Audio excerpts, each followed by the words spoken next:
What kind of plant likes to rhyme? I don't know what. A poetry. Oh. It's time for the Children's Hour. Kids Public Radio.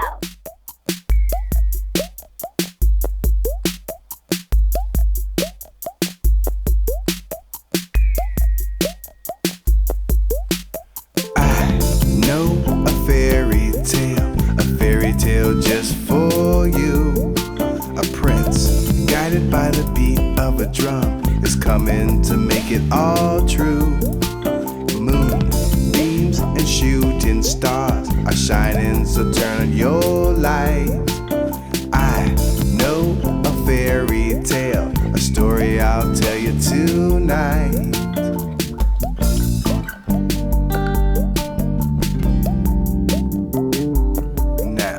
Once upon a time, in a land far away, a boy and his father took a hike one day. The boy found a drum that was old and looking deep, and brought it to his house so his mother could keep it. Buried in a closet with the junk they throw away, the boy heard the drum calling out to be played. He started hearing things that nobody understood. The rhythm of the drum was sounding way too good. The drum was busy talking, not a word was being said, but the positive message still dancing the heads of the kids on the block each and every day, and the birds in the flock as they flew by the way.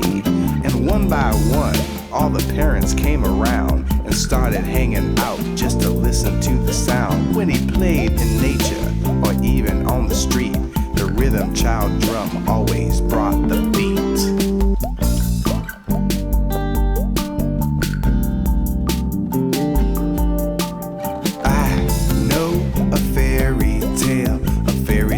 Just for you. A prince, guided by the beat of a drum, is coming to make it all true. Moon, beams, and shooting stars are shining, so turn up your light. I know a fairy tale, a story I'll tell you tonight.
That's Rhythm Child off of a release called Drum Circle Sing-Along.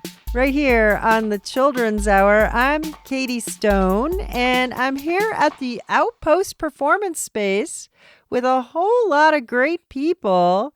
Who's with us today? Hello, it's Cade. Hi, it's Joe. Hi, it's Nina. Hi, it's Amaya. Hi, it's May. Hi, it's Illuminata. Hi, it's Addie. Hello, it's Amadeus. Well, thank you all for being here. Today's episode of the Children's Hour is really special. It's a full hour of storytelling in all different kinds of ways, through music and through stories with storytellers. We have with us Michelle Adam. She's written a book called Adventures with Duende in the Ocean, and you're going to hear that full story.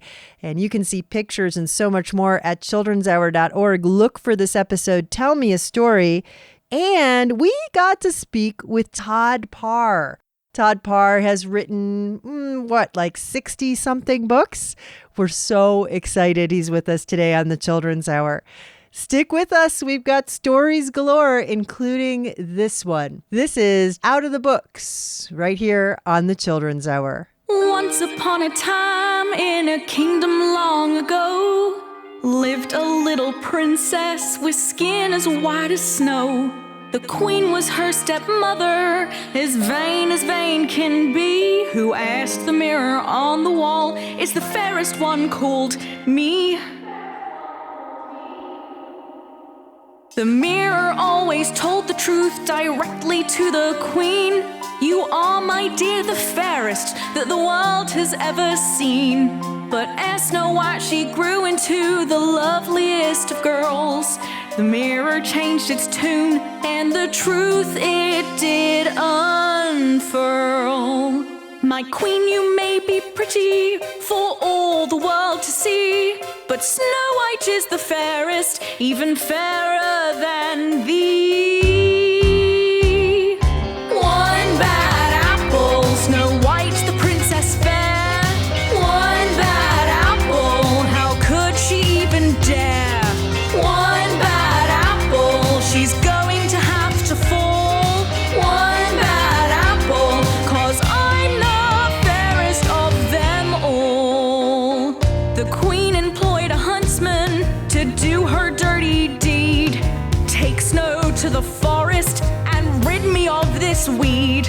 But when it came to killing Snow, he didn't have the heart. He said, run, little girl, never come back and make a brand new start. Snow ran through the forest, scared right to her bones, then stumbled on a cottage and said, I'll make this my home. Inside were 7 tiny beds, picked one and closed her eyes. But then the 7 dwarfs came home, and boy, were they surprised. The queen came to the mirror, and once again she asked, but Snow White was still the fairest. The huntsman failed his task.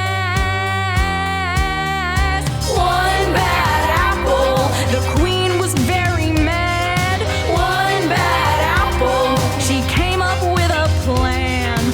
One bad apple, it only takes one bite. This bad apple will be the 7 dwarfs and Snow became a happy family. Everybody did their part, it came so naturally.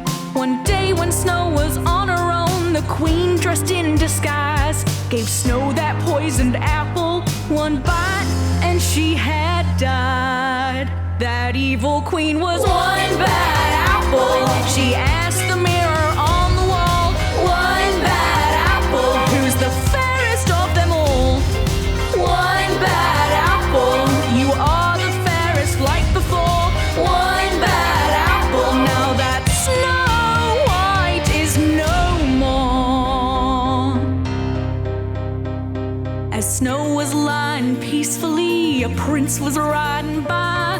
One glance at her and he proclaimed, you're the apple of my eye. He brought her to his castle on a very bumpy road. With one big bounce, the apple popped, and then Snow White awoke. Now how's that one bad apple? Asked the queen to the mirror on the wall. Poor one bad apple, who's the fairest of them all. But with no bad apple, Snow White, it said, came back to life with no bad apple, and she's gonna be the princess wife. One bad apple will still run to the court. One bad apple who no one could adore.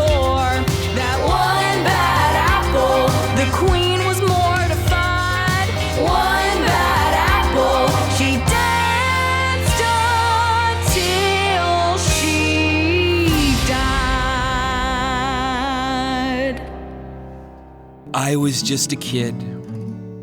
I never will forget. I woke up late one night, I lay there in my bed. My family was a-slumbering, no one was around.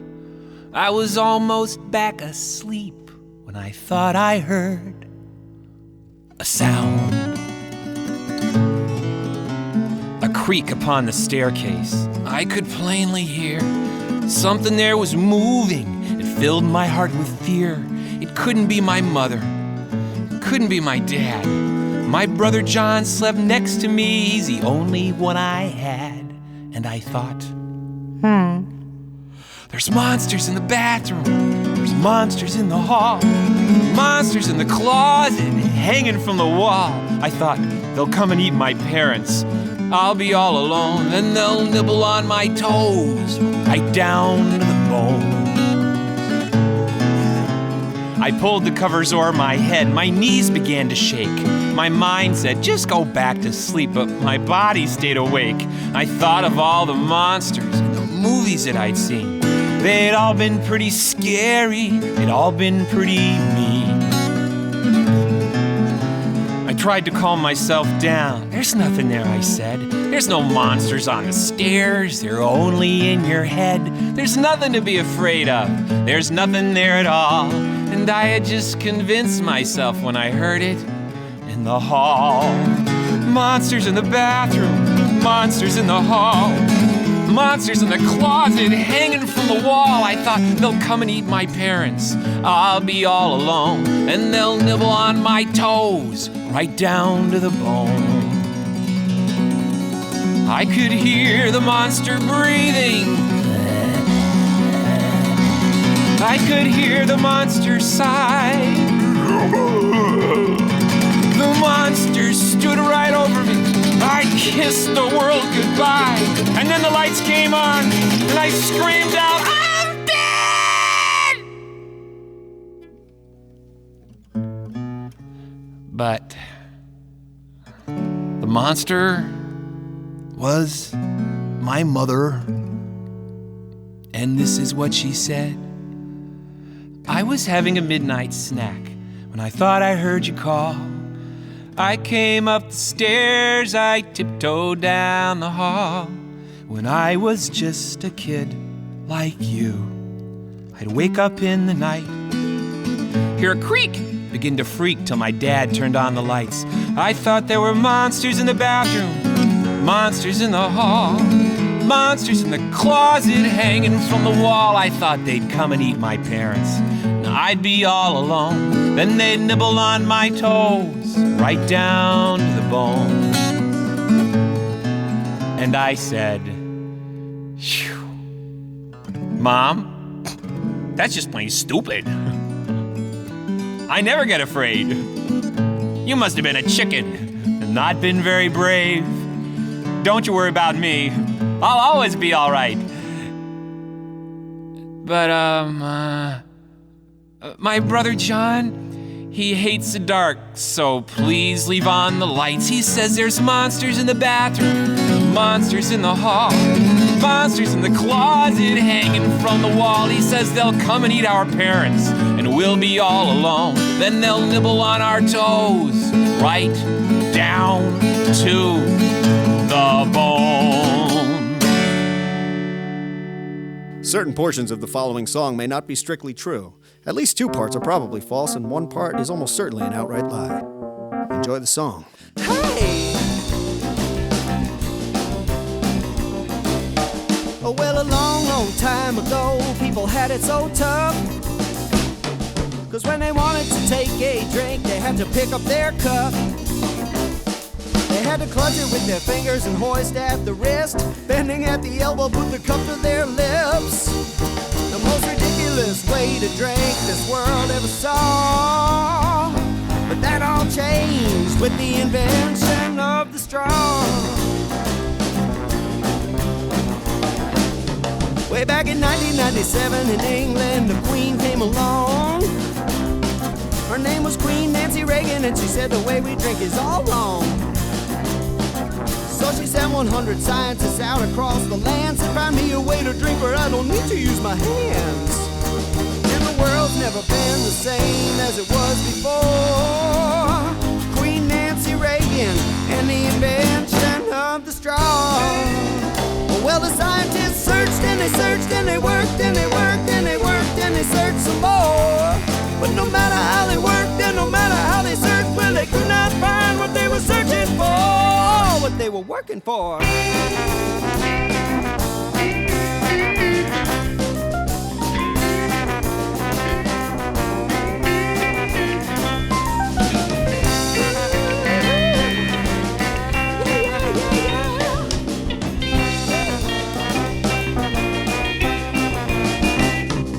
Well, the jester of the court was named Gilbert Gottfried. He said my work with cylindrical plastic seems to be exactly what the queen needs. So he made a plastic cylinder, stuck it in a drink, gave it to the queen, man, she didn't even think. She just drank it down without moving her hands or her jaw. And the queen said, hey, it's the invention of the straw. It's the invention of the straw. Straw.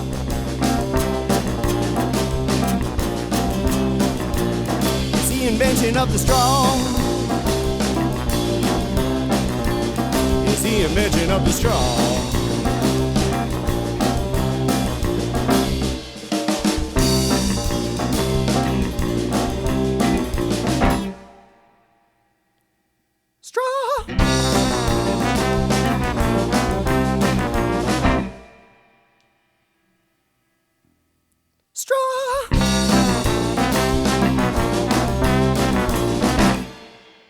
Now, repeat after me, Harry. Yeah.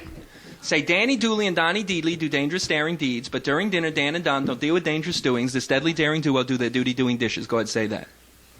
We better do it a little slow. Okay. Say, Danny Dooley and Donnie Deedley. Diddly doodly and doddly deedly. No. Danny Dooley and Donnie Deedley. Doogie dodgy and deegee doogie. Just say Danny Dooley. Danny Doody. Howdy Doody's brother. Danny Dooley. Danny Dooley. And Donnie Deedley. And Dizzy Daddy. Donnie Deedley. Donnie Deedley. Do dangerous daring deeds. Do dangerous daring deeds. But during dinner, Dan and Don. Ding dong. Dan and Don. King Kong. Dan and Don. Dan and Don. Don't deal with dangerous. Don't deal with dangerous. Doings. Darlings. Don't kiss me. Sorry. Doings. Doings. This deadly daring duo. This deadly daring duo. Do their duty. Date their doggy. Do their duty. What a doozy. Do their duty. Your pants are droopy. Do their duty. Do their duty. Doing dishes. Digging ditches.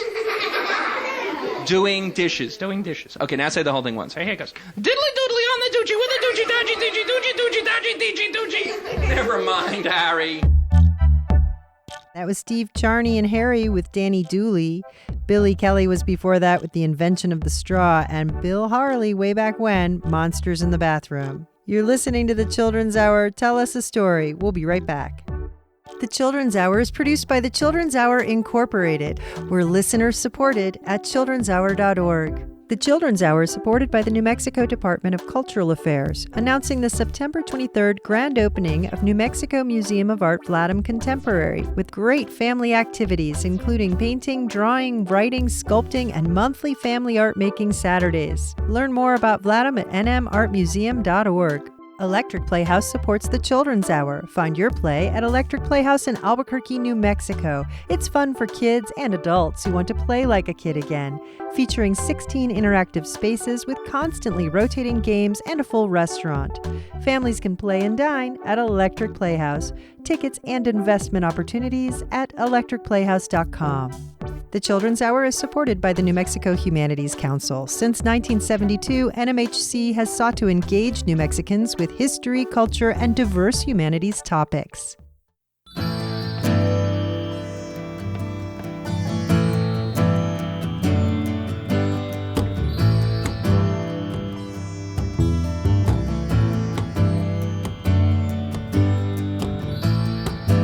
it's story time, and the candles are burning down low, 'cause it's late and there's nowhere to go. And I'm listening as you're talking the shoes off your feet. There's a smile as you hand them to me. I don't wanna hear it from anyone else. I listen to you, I'll be here by myself. Tell me at all and make it feel like it happened to me. It's gonna be a long night, only the coffee remains. Bets on the long shot, animals answer the names, and I don't mind name too.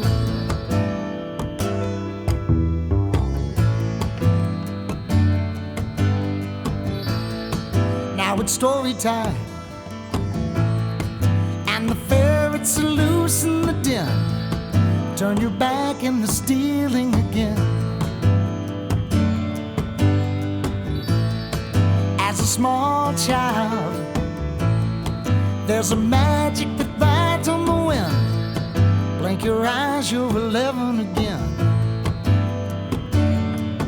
Hey, I don't wanna hear it from anyone else. I listen to you, I'll be here by myself. Tell me it all and make it feel like it happened to me.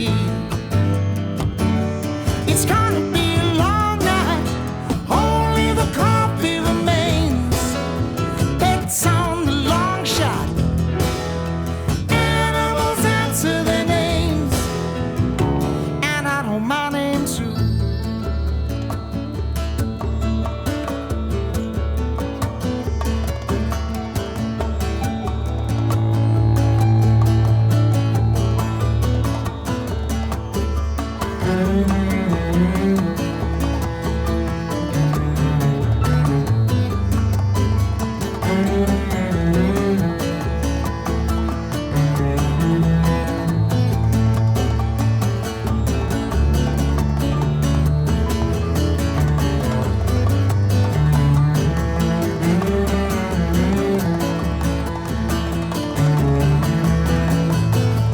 It's gonna be a long night, only the coffee remains. Bets on the long shot, animals answer their names, and I don't mind name too. Now it's story time, when you believe and the wishes come true. On a lamp or a star, is it you? There's a long pause. For a moment I can't even breathe, but your eyes are still talking to me. I don't wanna hear it from anyone else. I listen to you, I'll be here by myself. Tell me it all and make it feel like it happened to me. No, no, I don't wanna hear it from anyone else. I listen to you, I'll be here by myself. Tell me it all and it feels like it happened to me. It's gonna be a long night, only the coffee remains. Bets on the long shot, animals answer their names, and I don't mind name too. Yeah, it's story time. Story time. Now it's story time.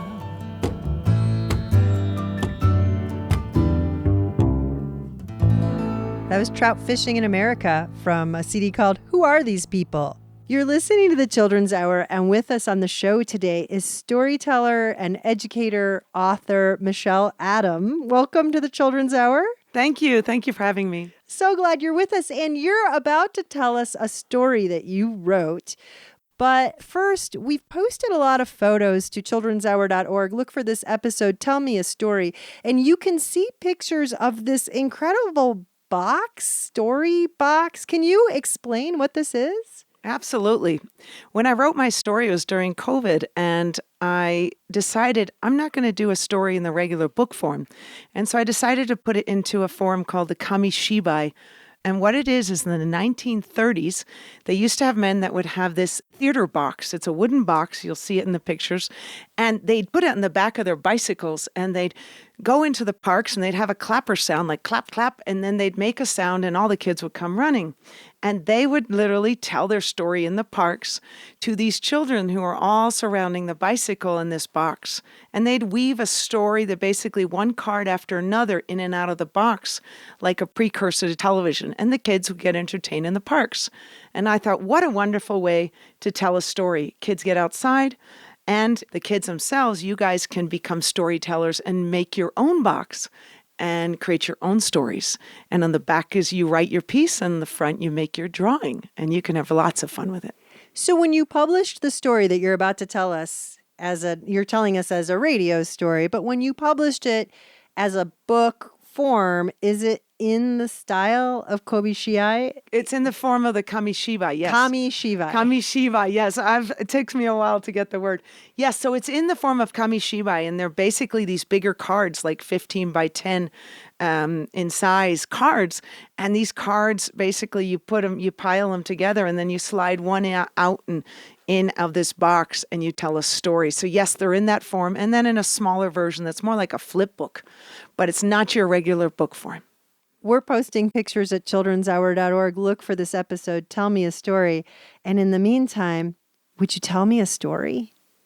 Absolutely. But just to make sure you're with me today when I tell the story, I would love it if you would join me. And that is when I make a funny sound. Can everyone there make a funny sound with me? That would be great, because there'll be some funny sounds to come along, and then we'll have fun together. Okay? Are we ready to go? Here's the story. Adventures with Duende in the Ocean by Michelle Adam.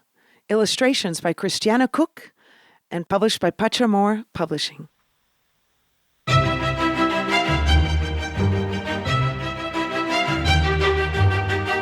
Nico was certain that the little man was real. He was as real and bright as the stars in the sky when he arrived in the boy's dreams, smelling of salt and sand. Come, there's no time to waste, the little man said as he pointed his long, bony fingers towards the sky. The 7-year-old boy watched in awe as sparkling waves poured from the man's fingertips onto the bed. Ready? Psh, psh. Let's go! Nico was flying through the sky along with thousands of other children following these men. Who are they all and where are we going, he thought. The little man grinned from one big ear to the other.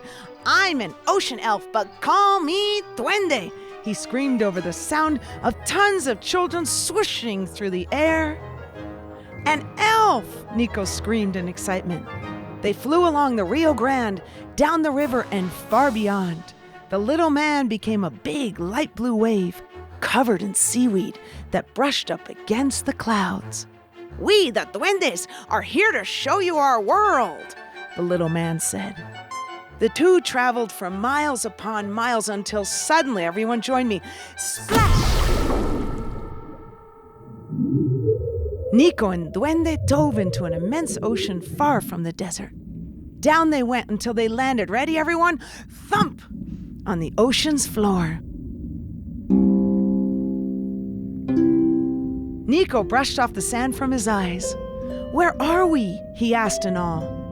Well, welcome to the home of my mother ocean, said Duende. She asked me to bring you to her. Well, at that point, seaweed popped. Everyone join me. Pop, pop! Grasses swayed back and forth. Swoosh, swoosh!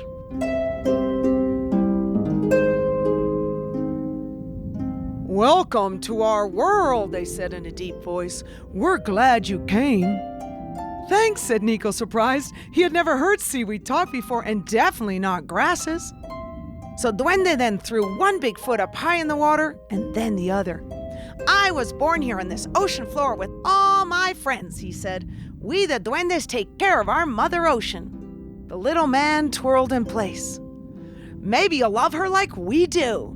he added with a wink, and then Duende stretched out his liquid hand for Nico to take. "Let's play," he said, and they played. "You can be small like the sand, and you can be big like the ocean," said Duende. "Wow," was all Nico could say. And when he became small and then as big as the ocean, he could feel the animals and plants tickling his insides. Can everyone laugh? Ha ha ha!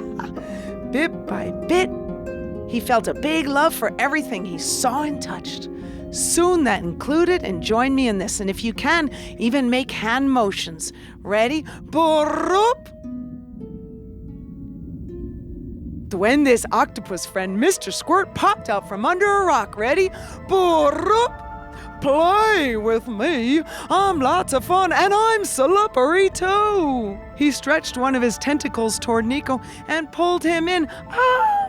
the boy yelled in surprise. And then Duende joined in the fun, and the two slid up and down his tentacles like waterfall. That is, until Mr. Squirt flipped the two up and up and up, sending them all the way to the ocean's top, and then back down.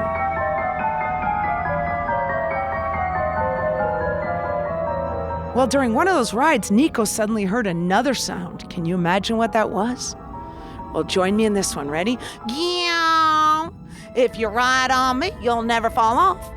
Duende's turtle friend, Mrs. Shell, squeaked as they passed her. "Come here." Eager for another adventure, the two soon landed on Mrs. Shell. "Goodbye, Mr. Squirt," they yelled back as they rode on Mrs. Shell's back. "Oh no," called out Nico as they raced upon the ocean. "Well, turtles are supposed to be slow, aren't they?" "Oh, but not sea turtles," said Duende. Well, Mrs. Shell sure knew how to offer a great ride, but she had some serious competition. And guess who that was? It was Mr. Splash, Duende's dolphin friend. Here, join me in the sounds and make some movement too. Ready? Meow, meow. Again, meow, meow. "Safe ride. That's boring," Mr. Splash chirped and whistled. "With me, you can jump in and out of the water and never get bored." Soon the entire ocean became a playground for Nico and his new friend. They rode on Mr. Splash's back, diving in and out of the water. "Meow, meow," Mr. Splash called out in excitement. They were having so much fun. But Duende wanted Nico to meet his special friend. That was Mr. Blue. He was one of the biggest blue whales in the ocean. So Nico followed Duende, and they became so small like krillfish, because you know Mr. Blue likes krillfish, and they slid right into Mr. Blue's mouth. "Try this," exclaimed Duende. "Be big, the size of 30 elephants, just like Mr. Blue." They became real big inside Mr. Blue, and that's when he began to sing.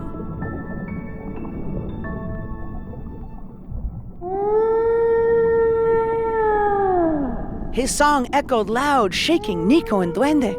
But when they tried to imitate Mr. Blue with try this. Mr. Blue got upset. "Get out of here!" he yelled and spewed them out of his spout. "Whee!" Nico and Duende screamed as they flew into the air. Well, closer to the shore, the two then rolled in the sand with the sea lions on the water's edge. Ready? "Art, art!" Can you do that? "Art, art! It's time you rested from all your games," the sea lions barked. Soon, Duende's crab friend, Miss Claw, invited them to take a break too.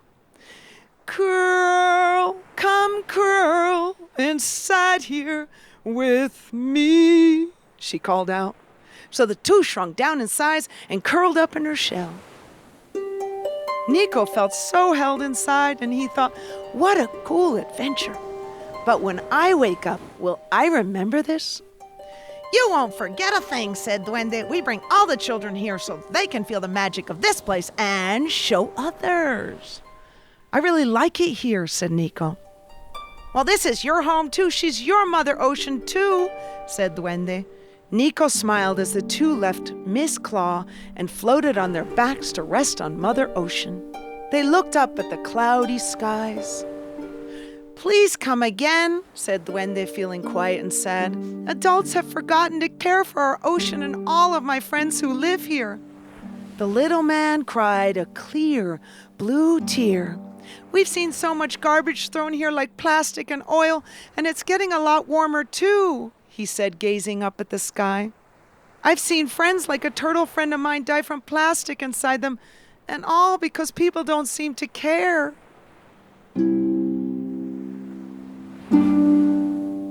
Nico became sad. I miss my friend, Duende added. But what can I do? Asked Nico, wanting to help. Well, you can come and visit and play with us, said Duende. It matters that you don't forget us and the magic here. You can also teach others and help them remember this place that waits for you at the end of the long Rio Grande. I'll come back. I love it here, said Nico. I like that, said Duende. And my friends and I will send you letters in your sleep. We'll tell you more stories about us and how you can help our Mother Ocean and the Earth. Before Nico could say anything, a big, big wave curled up above and around them. Thank you, my son. Thank you, the sweet voice of Mother Ocean called within the waters. Thank you. He had a big smile on his face. He opened his eyes and stretched his arms beyond an amazing wave wrapped around him. Wow, that dream was real, Nico said. The following night, he visited Mother Ocean again, and for many more nights. I'll share her magic with the world, exclaimed Nico after every adventure. And I can't wait for those letters in my dreams. The end.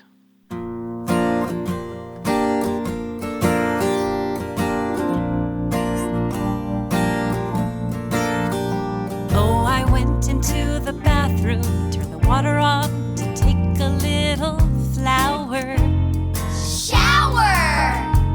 When I got the water going, I reached down for a shiny bar of rope. Soap. And when I rinsed the soap off, I dried up with a great big fluffy owl.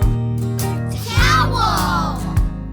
And when I finished drying, I don't think that I ever looked so green.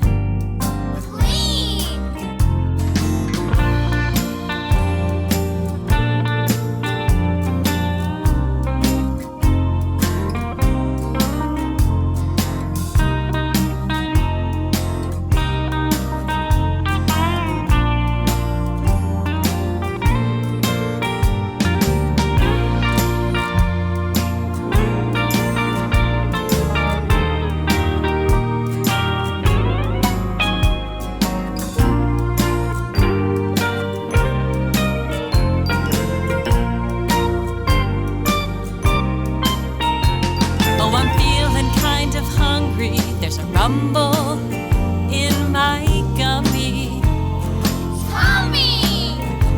So I think I'll make a sandwich and a great big hearty bowl of glue. Soup. But before I go, I have a message for all you lovely children.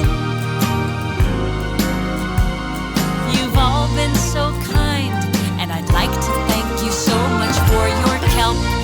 Help! I'd like to thank you so much for your schmelp. Help! I'd like to thank you so much for your help.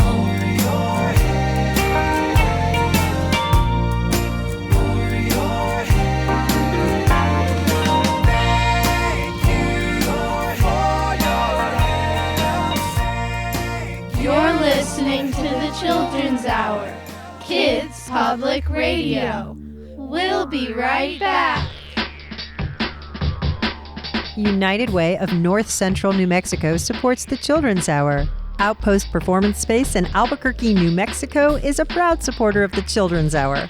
The Children's Hour is supported in part by an award from New Mexico Arts, a division of the New Mexico Department of Cultural Affairs, and the National Endowment for the Arts. Support for the Children's Hour is also provided by the City of Albuquerque's Cultural Services Department and the Urban Enhancement Trust Fund. Token Ibis is a supporter of the Children's Hour. At Token Ibis, they know that philanthropy doesn't need more money, it needs more people. Users can direct Token Ibis money towards their favorite New Mexico nonprofits. Learn more and sign up at tokenibis.org. Squash grows on the bottom, beans grow all around, corn grows up high.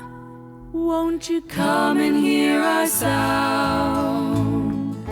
Squash grows on the bottom, beans grow all around, corn reaches high. Three sisters in a mound. One is heavy, one is lean, and I'm the one that's in between. So, little girl, I'm amazing. How have you been? Why do you always have to be so corny? Hey, don't squash our fun. Squash grows on the bottom, beans grow all around, corn grows up high. Won't you come and hear our sound? Squash grows on the bottom, beans grow all around, corn reaches high. Three sisters in a mound. One is heavy, one is lean, and the other one is in between.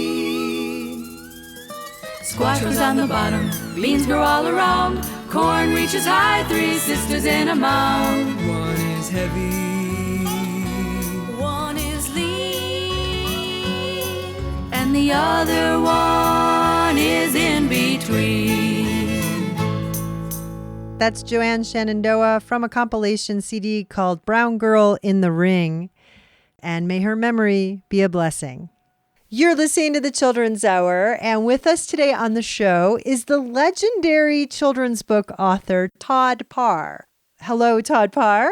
Hello. It's so nice that you're with us on the Children's Hour. Thanks for inviting me. You are probably best known for your extremely happy illustrations and children's books because they're very simple and yet very inviting to read because they're so colorful. Is that how you describe them? Yes. At one of my very first book signings, a family thought I actually had a 6-year-old doing my illustrations. And I thought, this is not good. And years later, I really embraced that because that is my audience. And kids aren't intimidated by my artwork. They look at it and they're like, hey, I can draw like this, which I encourage because I always ask kids, how many of you think you can draw better than me? Everyone, raise your hands. It's not hard. Why do you like writing books? Let me tell you a little backstory. So when I was in 2nd grade, I had trouble reading. I had something called dyslexia, which meant I had trouble putting words together, but I could understand pictures so much easier. So when I started writing books, I thought, can you write books and just have messages with art? I said, I'm going to write a book called It's Okay to Be Different to let other kids know that some of us are good at some things and not so good at others, but we can try our best and we can learn. And that was inspired on my 2nd grade experience. So that's why I write books. Do you have any advice for some of the kids or parents out there who want to become children's book writers? I get asked that question all the time. And I always say, I wished I had the easiest, simplest answer for that, but I don't. But let me tell you what I learned on what I told you about my experience in 2nd grade. So I remembered the love of art all through school, but I just didn't have a lot of confidence. And I didn't think my art was good, and other people didn't think it was good. And so I did some other jobs. And I kept coming back to my artwork and I said, this is what I really want to do. And after working for an airline, traveling around the world, I suddenly had a lot more confidence. And I said, I'm going to pursue my art. But there were lots of challenges and lots of ups and downs and lots of disappointment. And even when things were not going great, I stuck with it. And somebody said, hey, have you thought about writing kids' books? And so the lesson that I learned from that is that even though I was not pursuing writing kids' books, not giving up on my art and my dream led me into something that I wasn't even thinking about. So the takeaway is, if you try really hard and there's going to be ups and downs, maybe something else will happen that'll take you a completely different direction that will work out even better. 66 books later, we're just going to throw that in because that's fairly impressive in 20 years. My goodness. Well, Todd Parr, could you give us a sense of what one of your books sounds like in your voice? Could be a short one. Well, I could give you a little bit of insight into the newest book, the bedtime book. It's all about this bird that wants to go to bed, very tired, and no one is ready for bed, including the owls. They're watching TV. The puppy has to brush his teeth. The narwhal needs to take her bath, and the raccoon has the hiccups. It goes all through these stages of going to bed. Like the bear is hungry. The baby goats are jumping on the bed, and no one is going to bed. And the bird just gets so mad and screams, "Go to bed." But they're still not ready. And the pig found a giant spider in a room. And we get to the very end. And we think we're done. The bunny needs one last hug and kiss goodnight. And then there's the message. Sleeping is very important. If you don't sleep, you will be very crabby. The end, love, Todd. But it doesn't end. The bird screams, "Wake up." Just kidding. Good night. So that is the latest book. And I always say, when you read this book in the day, you'll just be very relaxed. And if you read it at night, you'll fall asleep right away. Wow. We're posting links at childrenshour.org. Look for this episode. Tell me a story. Todd Parr, thank you so much for joining us on the Children's Hour today. Thank you so much for your time. Since our conversation with Todd Parr, he's published yet another book. The Monster Mac and Cheese Party is available everywhere. For 364 days a year, it's probably wise to leave an alligator alone. But on one fictitious day a year, when you open up your eyes, a special kind of party is. Sometimes I think possibly, maybe, wrong. Hug an Alligator Day. There are so many ways to enjoy Hug an Alligator Day. Specifically 5. Step 1. Go to the swamp and find an alligator. I'm Fred. I'm Beth. I'm Chris. They're all friendly. Take your pick. Step 2. Go on home and bring your alligator. They'll compliment your decor. Ooh, nice granite countertops. And then it's time to hug. Go on and hug the alligator. Hug the alligator. Hug an Alligator Day. They'll even cook for you and clean, 'cause on this day, they're not so mean. Hug an Alligator Day. Step 3. Play some dodgeball with your alligator. I'm out. Good game. Step 4. Take your gator to the local swimming pool. Chris the alligator, your french fries are ready at the snack bar. Chris? But just on Hug the Alligator. Hug the Alligator. Hug an Alligator Day. They'll even make you cookie dough. Why, you ask? I don't know. Hug an Alligator Day. You go back home with your alligator. You keep them as a pet and maybe watch some college sports. Go Gators! But when the day is finally done, though the day was so much fun, make sure you have your gator home by 10. Oh, it's Hug an Alligator. Hug an Alligator. Hug an Alligator Day. Next year, oh, it'll come again with a brand new alligator friend. No, but seriously, where did you get those granite countertops?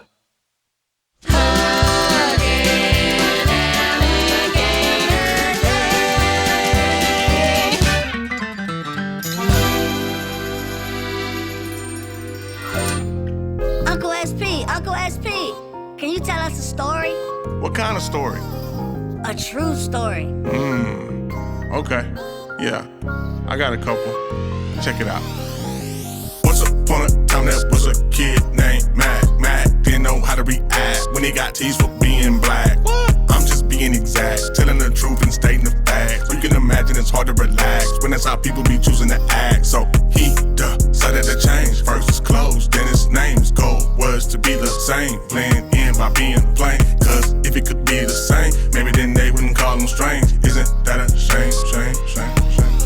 Hey, he chose to lose himself instead of choose himself. He wanted from others what he didn't know that he could do himself. Instead, wasted time while trying to prove himself, and in the process actually ended up bruising himself. Hey, motions, motions, motions, yeah, you learn to ride the wave or get tossed from side to side and get lost in the maze. And motions, motions, motions, yeah, you learn to ride the wave or get tossed from side to side and get lost in the maze. But if your mind right, then you shine right now, tight right now, bright right now. If your mind right, it goes down right now, now, oh yeah. Once upon a time there was a girl named Tammy. Tammy didn't have a family. But sometimes life's not fair. That's why we choose to actually care. When we get it, we give it and actually share and represent for the ones that are not here. Tammy got adopted, now she has a mom and dad. Yeah, that's something she never had, so she feels good, she feels glad. Her mom's cooking's the bomb, and her dad, he makes her laugh. But at times she still feels sad when she thinks about her past. But hey, she learned a new technique to think about what she speaks, to think about what she sees, to think about what she eats, to think about what she reads, to think about how she breathes, to think about what she thinks about, and think about changing some of these things. Cause motions, motions, motions, yeah, you learn to ride the wave or get tossed from side to side and get lost in the maze. And motions, motions, motions, yeah, you learn to ride the wave or get tossed from side to side and get lost in the maze. But if your mind right, then you shine right now, tight right now, bright right now. If your mind right, it goes down right now, now, oh yeah. Sometimes the truth is stranger than fiction. You just start your own story. Write a good one.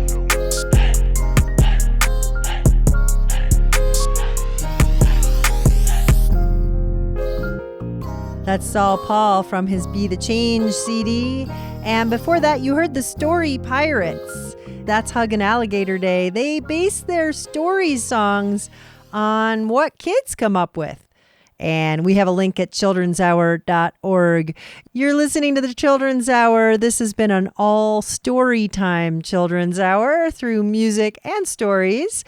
We have time for maybe one more. This is Claudia Robin Gunn with one more story. And I can relate. Can you? We'll catch you next time for another edition of the Children's Hour.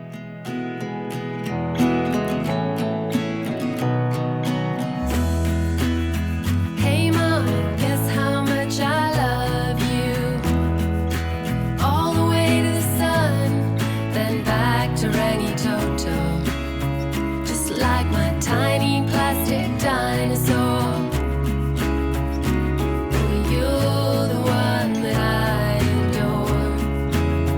So tell me one more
ocean, the cat in the hat, the lion in the meadow, the little red train, hand, hand, fingers, thumb.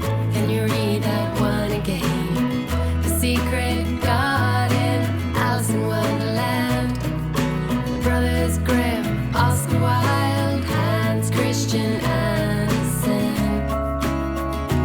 Now I'm really, really, really, really tired. Please, can I have just one more? If there's a million books in the whole wide world, I wanna read them all. I wanna read them all.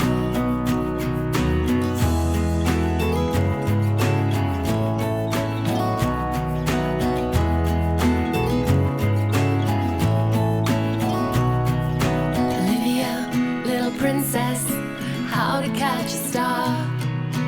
Stickman, the Gruffalo, little yellow diggy, you know who you are. Peepo, Harry McClary, Mark the forgetful cat, Toddle Waddle, Cork on the ocean, the cat in the hat, the lion in the meadow, the little red train, hand, hand, fingers, thumb. Can you read that one again? The secret garden, Alice in Wonderland, brothers Grimm, Oscar Wilde, Hans Christian Andersen. If there's a million books in the whole wide world, if there's a million books in the whole wide world, if there's a million books in the whole wide world. The Children's Hour is produced by the Children's Hour Incorporated, a New Mexico nonprofit. Our show was written by Katie Stone with lots of help from all of us on the kids crew. You can find photos, links, learn-along guides, and more about us at childrenshour.org. Many thanks to Todd Parr and Michelle Adam for being with us on the show today. We had production help from Christina Stella, and Evan Dates wrote our joke. Find our podcast wherever you listen to podcasts, or go to our patreon.com/The Children's Hour. Or ask your smart speaker to play the Children's Hour podcast. We post our photos and more on Instagram, Facebook, and Twitter. Find us at TCH Radio.